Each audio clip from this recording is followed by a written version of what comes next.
गठबंधन इंडिया गठबंधन के जो विरोधी लोग हैं, फर्जी आईडी बनाकर और बिना कोई कारण के कई नेताओं पर दोषारोपण करके इंडिया गठबंधन को कमजोर करने के अभी बिहार में लगातार आपराधिक घटनाएं हो रही है। सारण में भी आज 2 अभियुक्ताओं को गोली मारी गई है और एक व्यक्ति को गोली मारी गई है, एक मां में लूट की भी घटना हुई है। क्या कहेंगे जो लगातार आपराधिक घटनाएं हो रही है? कहने के लिए तो डबल इंजन की सरकार है, लेकिन बिहार सरकार का जो है ड्राइवर मानसिक रूप से बीमार हो चुका है। अब पुलिस प्रशासन पर बिहार के ड्राइवर का जो है कोई नियंत्रण नहीं है।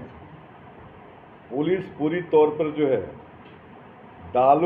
दारू और बालू से वसूली में मग्न है।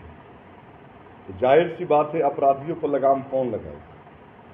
उसी का परिणाम है सिर्फ छपरा के अंदर ही नहीं, पूरे बिहार के अंदर जो है आए दिन हत्याएं हो रही हैं और सरकार जो है खामोश है।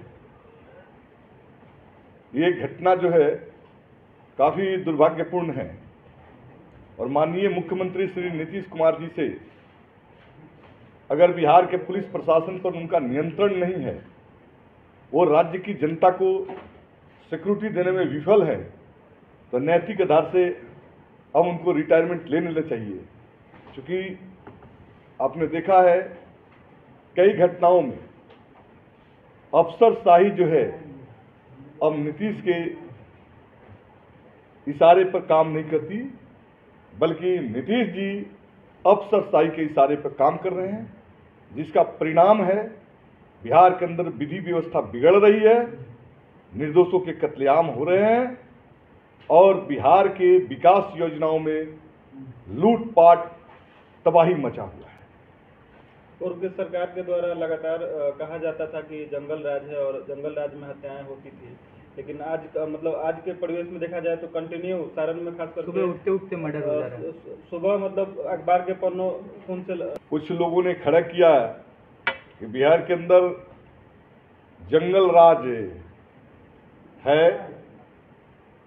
जब वामपंथी दल और राष्ट्रीय जनता दल की गठबंधन की सरकार बनती है तो मीडिया और राजनेताओं के भाग द्वारा लगातार ये कहा जा रहा है कि उनके जंगल राज थे, लेकिन आज तो साबित हो रहा है कि बिहार के अंदर जो जदयू और भाजपा की सरकार है, वास्तव में जो है बिहार के अंदर जंगल राज कायम कर दिया है।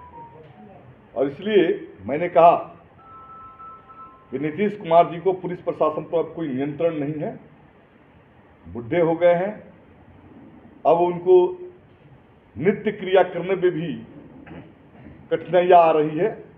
ऐसी अवस्था में राजकाज से अपने को उनको अलग कर लेना चाहिए। इसी में बिहार की जनता की भलाई। सर, राजद के कुछ एक्स नेता लगातार महागठबंधन के नेताओं पर आरोप लगा रहे हैं सारण लोकसभा की हार का, इसका क्या है?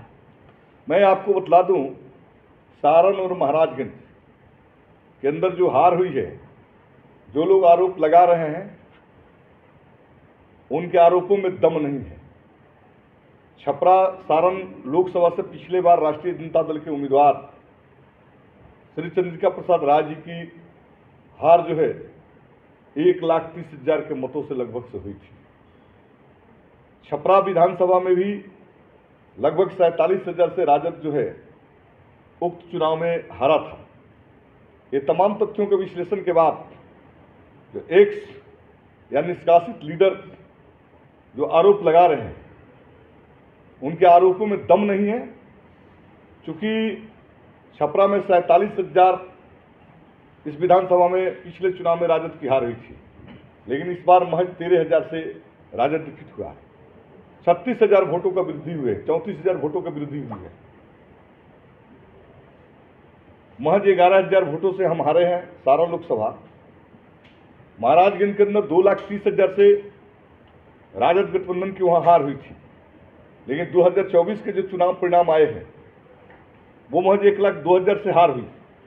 ये बात बतलाता है कि जिनके वजह से पिछड़ा दलित अकलियत मतदाता, पिछड़ी जाति के लोग, दलित जाति के लोग जिस उम्मीदवार के चलते राजद गठबंधन को स्वीकार नहीं कर पा रहे थे, आज उनके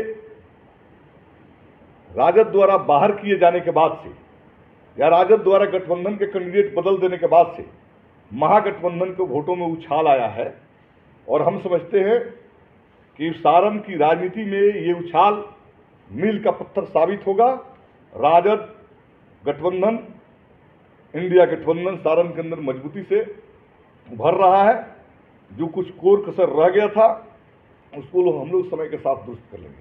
कुछ नेताओं का नाम आ रहा है सोशल मीडिया पर, खुलेआम फोटो और वायरल हो जाता है, और कुछ नेता पर, पूर्व मंत्री राजद पर आरोप लगाया जा रहा है, इस पर क्या कहेंगे सर? मैं एक लाइन में बात बोलता हूँ, महागठबंधन के एक एक कार्यकर्ता, एक एक नेता जिस संवेदनशीलता के साथ महाराजगंज, सारण, सिवान, गोपालगंज के अंदर काम किए हैं, उनको मैं तहे दिल से धन्यवाद और बधाई देता हूँ।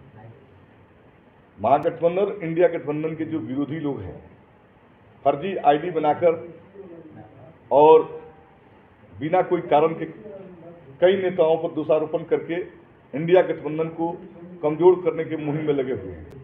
लेकिन इंडिया गठबंधन के नेता और कार्यकर्ता कुछ ही दिनों में इस बात को, इस षड्यंत्र को समझ गए हैं। अब उनको माकूल जवाब मिल रहा है। हार के कई कारण हो सकते हैं और हार के एक आध कोई कारण नहीं होता है। हार के सैकड़ों कारण होते हैं और जीत के भी सैकड़ों कारण होते हैं। व्यक्ति में उतनी क्षमता नहीं कि किसी को जिता दे और व्यक्ति में उतनी कोई क्षमता नहीं कि किसी को हरा दे।